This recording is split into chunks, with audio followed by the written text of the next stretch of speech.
Killing the Town, a Crawford Lockhart story by J.D. Oliva. Puerto Rico, 1987. I know what I saw. Mama would have called it divine intervention, but that's bullshit, I think. God damn it, Warlock. My name is Crawford Lockhart, but it's been a long time since anyone called me that. I go by Warlock, short for the Might Warlock.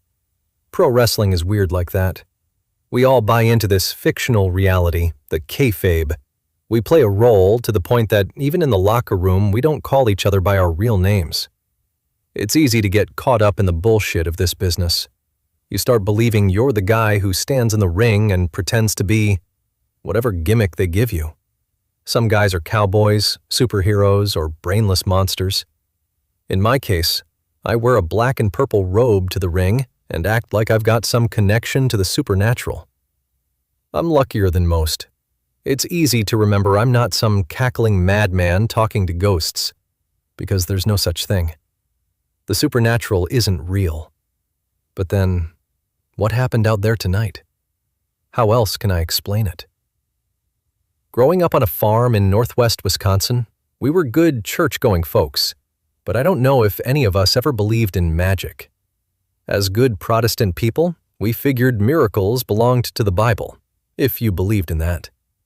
Mama believed God could make his presence known at times, but I always figured that was bullshit too. God certainly didn't stick his nose in and stop me from making a damn fool of myself on national television 2 years ago. He let me fuck up, and it cost me a job with the biggest wrestling company in the world. I can't even begin to imagine how much money that cost my family, not counting the lawsuits and all that.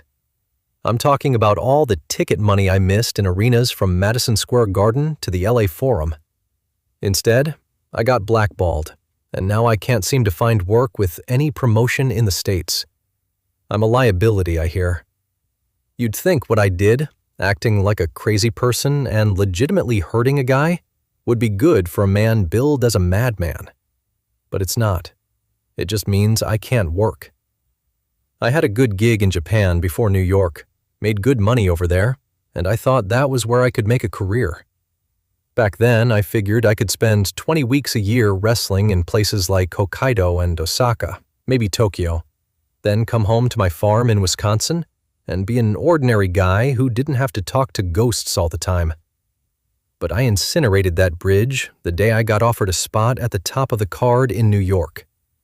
Not only did they give me a sweetheart deal, they threw in an extra $5,000 to bail on my Japanese commitments without notice. I did as I was told, but now New York doesn't need me anymore, and the Japanese remember. Long. I can't go back there. "What the hell were you thinking out there?" asked Big Bully Braddock. Braddock was my tag partner tonight. He also helps book shows here in Puerto Rico. Braddock and I have been friends since Houston, when I was just breaking in.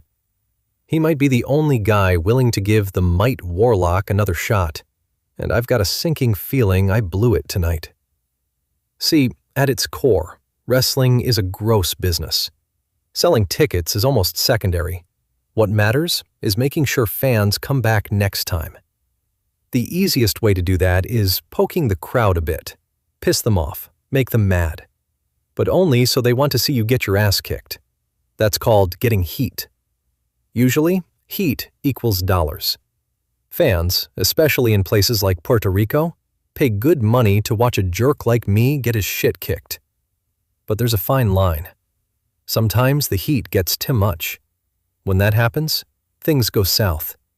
And when they go south, 2 things can happen. Tonight, I might have crossed that line. The story of my life. Braddock's been booking here for a while. He didn't speak the language, but he knew enough to get the right reactions. I speak Spanish, and when I said, "Sois todas unas putas," they got mad. Real mad. I thought it was going great. That's when I saw a cup fly from the crowd into the ring. I saw foamy yellow liquid spill as it sailed through the air and assumed it was beer, until it hit my eyes. I'd never felt beer that warm or tasted it that salty. I should have walked to the back, But the mighty warlock doesn't make wise choices. That's part of the character. Instead, I doubled down. Tus madres chupan pollas. And the battery started flying. Double A's sting, but the D's really hurt. Again, I should have run, but I was getting heat, and I'm damn good at getting heat. Malditos coños! That's when I saw the chair. I've heard those stories about how when people are about to die, time seems to slow down. I know that's not possible, but damned if it didn't happen. I saw a chair twirling like a runaway helicopter blade on its axis. I've spent enough time in pro wrestling to recognize folding chairs. Usually we use the metal ones because they make a nice smack when they hit your back. This was a broken wooden chair, the kind somebody smashes against the ground, splintering the back into jagged shards, making it an efficient projectile. Those barbed wooden shards spun perfectly toward my face. My only question, would it find my eyes or my throat? Would I be blinded or worse? I should have ducked, but I didn't. I stood there, locked in place. Warlock is mighty stupid. Please, God, I thought. That's when I saw the second chair. It came from the left, faster than the first. I'm no physics expert, but that shouldn't have been possible. And yet, the second somehow collided with the first right before it hit me. It was like being caught in the middle of a 7-10 split. Both missed me completely. I stood in the ring, motionless, as AA batteries rained down, staring at the chair that a second earlier seemed ready to decapitate me. I didn't even care about the welts forming from the sweat-soaked flesh. Those were tomorrow's problems. Maybe I was making a big deal out of nothing, but maybe something else was going on. Mama would have said God kept me alive. A D battery to the side of my head says otherwise. This is one way getting heat can go bad. The other way can be worse. After the match, I followed Braddock to the locker room, where he greeted me with a punch to the nose. A coppery taste ran down my throat, but I couldn't feel a damn thing. I only caught every third word from Braddock.